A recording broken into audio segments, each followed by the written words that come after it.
Hello दोस्तों, स्वागत है आप सभी का हमारे YouTube चैनल में। यूनाइटेड अरब एमिरेट्स मध्य पूर्व एशिया में स्थित एक देश है। सन 1873 से 1947 तक ये ब्रिटिश भारत के अंडर रहा। इसके बाद ये स्टेट डिपार्टमेंट ऑफ लंदन के राज्य का हिस्सा बना दिया गया। सन 1971 में यूनाइटेड अरब एमिरेट्स को ब्रिटिश राज से आजादी मिली, तो इन स्टेट्स ने मिलाकर एक देश बनाया जिसे आज सारी दुनिया यूनाइटेड अरब एमिरेट्स के नाम से जानती है। लेकिन इन स्टेट्स के अपने अपने नियम हैं। देश की सबसे बड़ी सिटी स्टेट अबू धाबी है, जिसकी इकोनॉमी डिपेंड करती है ऑयल और गैस पर। लेकिन इनमें से एक ऐसी सिटी स्टेट भी है जो पैसों से भरी पड़ी है, जहां पर राज होता है अमीरों का। इस शहर में लाखों विदेशी काम के लिए हर साल आते हैं और करोड़ों विजिटर्स विजिट करते हैं। इस सिटी का नाम है दुबई।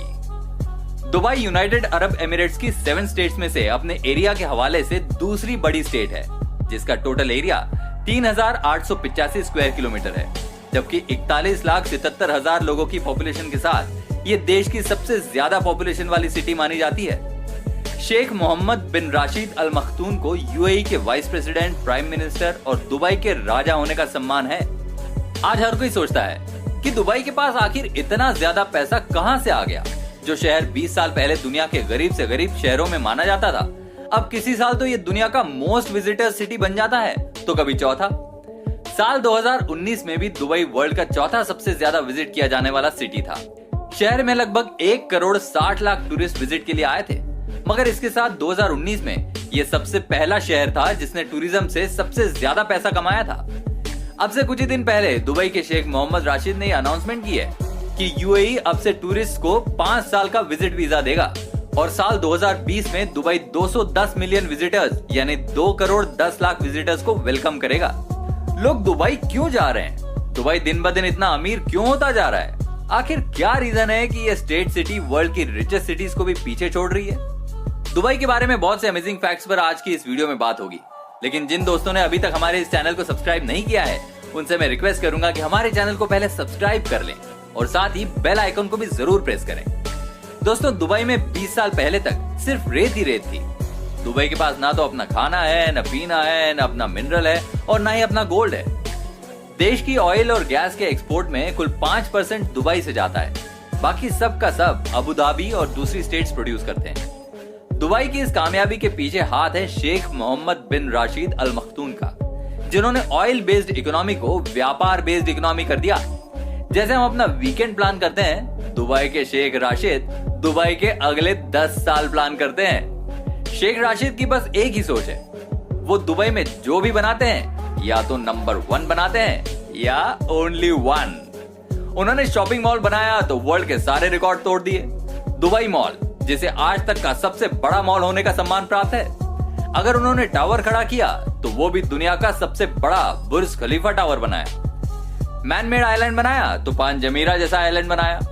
अंडर वाटर ब्रिज बनाया, अंडर वाटर टेनिस खेलने का अरेंजमेंट कर दिया। दुनिया का सबसे एक्सपेंसिव और दुनिया का ओनली 1 7 स्टार होटल बुर्ज उल अरब भी उन्होंने बना दिया। एक आदमी इस होटल में बिना अपनी बुकिंग करवाए अंदर घुस ही नहीं सकता। शेख राशिद ने दुबई के लिए जो भी किया, या तो वो ओनली 1 किया या नंबर 1। यही रीजन है दुबई के इतना अमीर होने का।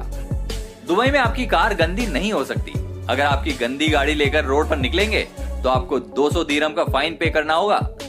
शेख ने दुबई मिरेकल गार्डन बना दिया रेत के मैदान में, और बनाया भी क्या, दुनिया का सबसे बड़ा फूलों का बगीचा। दुनिया का सबसे ऊंचा 5 स्टार होटल JW मैरियट भी दुबई में बनाया गया। दुनिया की सबसे बड़ी सोने की मार्केट भी द गोल्ड सॉक दुबई में बनाई गई। शेख राशिद इतना कुछ करके भी रुके नहीं, बल्कि ये गए डिज्नीलैंड के पास। उन्होंने बोला कि एक डिज्नीलैंड दुबई में भी बना दें, मगर इस शर्त पर कि दुबई का डिज्नीलैंड अमेरिका के डिज्नीलैंड से बड़ा होना चाहिए। डिज्नीलैंड ने शेख राशिद को लाल झंडी दिखा दी। बोला अमेरिका का डिज्नीलैंड सबसे बड़ा होगा क्योंकि ये हमारा अपना डिज्नीलैंड है। शेख बोले देखो भाई, हमें सबसे बड़े वाला चाहिए। जब वहां से साफ साफ ना हुई तो शेख वापस अपने देश में आए और बना दिया दुबई लैंड, जो अमेरिका के डिज्नीलैंड से 2.5 गुना बड़ा बना दिया, जिसमें हर रोज 2 लाख तक लोग आ सकेंगे। दुबई के अगर अमेजिंग फैक्ट्स पर बात करें तो दुबई में इस वक्त 28 लाख भारतीय रहते हैं, जो दुबई की कुल पॉपुलेशन का करीब 27% बनता है। 12 लाख पाकिस्तानी, जो 12% बनता है। दुबई के इतने खुद के लोकल लोग और नेशनलिटी होल्डर नहीं है। जितने इस शहर में काम करने वाले लोग रहते हैं। लगभग 75,000 नेपाली दुबई में रहते हैं। लगभग 5 लाख बांग्लादेशी भी दुबई में काम के लिए रहते हैं। सिर्फ यही नहीं, और भी बहुत से देशों से लोग दुबई में काम करते हैं। पूरी दुनिया में काम करने वाली क्रेनों का अगर हिसाब लगाएं तो पूरे वर्ल्ड में चलने वाली क्रेनों का 25% सिर्फ दुबई में काम कर रही हैं। यूएसए की किसी हाई क्लास यूनिवर्सिटी में 4 साल पढ़ने पर लगभग 2.5 लाख रुपए का खर्च आता है। लेकिन क्या आप जानते हैं, इससे ज्यादा तो दुबई अपनी पुलिस के लिए गाड़ियां खरीदने में खर्च कर देती है। दुबई पुलिस के पास 5-5 लाख डॉलर वाली फेरारी, लैम्बोर्गिनी और मार्टिन 177 जैसी महंगी तरीन कारें हैं, जो सुपरफास्ट भी हैं। दुबई की 85% पॉपुलेशन विदेशी है। विदेशियों में सबसे ज्यादा भारतीय, फिर पाकिस्तानी और फिर बांग्लादेशी आते हैं। कैमल रेसिंग दुबई के अमीरों का सबसे ज्यादा पसंद किया जाने वाला खेल है, जिसमें पहले भारत, पाकिस्तान और बांग्लादेश जैसे देशों से छोटे बच्चों को स्मगल करवाकर उन्हें कैमल्स पर बिठाकर रेस करवाई जाती थी। मगर अब छोटे बच्चों की जगह रोबोट्स का इस्तेमाल किया जाता है। विदेशी अमीर लोग दुबई क्यों जाते हैं, वहां रहना क्यों पसंद करते हैं? इसकी एक खास वजह यह भी है कि दुबई में इनकम टैक्स नहीं है। यही एक रीजन है कि वर्ल्ड के रिचेस्ट बिजनेसमैन दुबई में अपना बिजनेस शुरू कर रहे हैं। वर्ल्ड के दूसरे देशों में आपको डॉलर, यूरोज और रुपए निकालने वाली एटीएम मशीनें तो मिलती होगी, लेकिन दुबई में ऐसी एटीएम मशीनें भी हैं जिसमें से पैसों के बदले सोना निकलता है। दुबई कोई देश नहीं है, बल्कि ये एक इंडिपेंडेंट सिटी स्टेट है।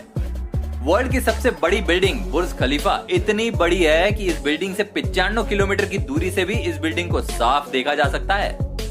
जब यूएई ब्रिटिश एम्पायर से अलग हुआ, तब उस वक्त दुबई में सिर्फ 14 कारें रजिस्टर्ड थी, मगर आज दुबई में रजिस्टर्ड कारों की तादाद 20 लाख पार कर चुकी है। दुबई वर्ल्ड का एक ऐसा शहर है जहां लगभग पूरा साल वेदर गर्म रहता है। दुनिया के सबसे बड़े शॉपिंग मॉल दुबई मॉल में इस वक्त लगभग 1200 के करीब शॉप्स बनी हुई हैं। दुबई में सिर्फ नॉन मुस्लिम्स को ही अल्कोहल यूज करना अलाउड है। दुबई में पब्लिक प्लेसेस पर किसी लड़की को किस करना या हक करना गैर कानूनी माना जाता है। अगर ऐसा करते आपको पुलिस पकड़ ले तो आपको जुर्माना भी हो सकता है और आपको देश से डिपोर्ट भी किया जा सकता है। दुबई में वीकडे फ्राइडे को होता है। 1991 में दुबई में सिर्फ एक बड़ी बिल्डिंग थी। आज इस शहर में लगभग 500 बड़ी बिल्डिंग बन चुकी है। यह निशानी है दुबई के फास्ट ग्रो करने की। लगभग 75 किलोमीटर तक चलने वाला ऑटोमेटिक मेट्रो सिस्टम वाला यह शहर वर्ल्ड की सबसे बड़ी ऑटोमेटिक मेट्रो का सामान भी रखता है। जिस तरह वर्ल्ड के दूसरे सिटी के पोस्टल कोड या जिप कोड होते हैं, दुबई में ऐसा बिल्कुल नहीं है। दुबई इतना अमीर है कि यहाँ पर बस स्टॉप्स तक एयर कंडीशन हो चुके हैं। यूएई और दुबई की अरेबिक सरकारी भाषा है।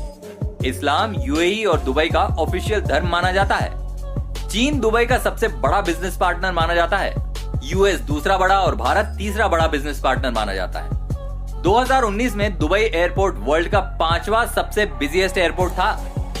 दुबई में कोई भी नेचुरल नदी या नाला नहीं है। दुबई में हर रोज लगभग 4000 टैक्सी सर्विस देती हैं। दुबई में अगर कोई लेडी ड्राइवर टैक्सी चलाती है तो दूसरी टैक्सियों की तरह इसका टॉप येलो नहीं होता, बल्कि ये पिंक कलर का होता है। दुबई के होटल रूम स्विट्जरलैंड के शहर जिनीवा के बाद दूसरे सबसे एक्सपेंसिव मिलते हैं। दुबई पोर्ट वर्ल्ड की दूसरी सबसे बिजिएस्ट कंटेनर पोर्ट मानी जाती है। लगभग 75 शॉपिंग सेंटर्स के साथ दुबई मिडिल ईस्ट का कैपिटल ऑफ शॉपिंग मॉल माना जाता है। 300 से अधिक गोल्ड शॉप्स के साथ दुबई को सिटी ऑफ गोल्ड या कैपिटल ऑफ गोल्ड के नाम से भी बोला जाता है। फुटबॉल दुबई में सबसे ज्यादा खेली जाने वाली और पसंद की जाने वाली स्पोर्ट है।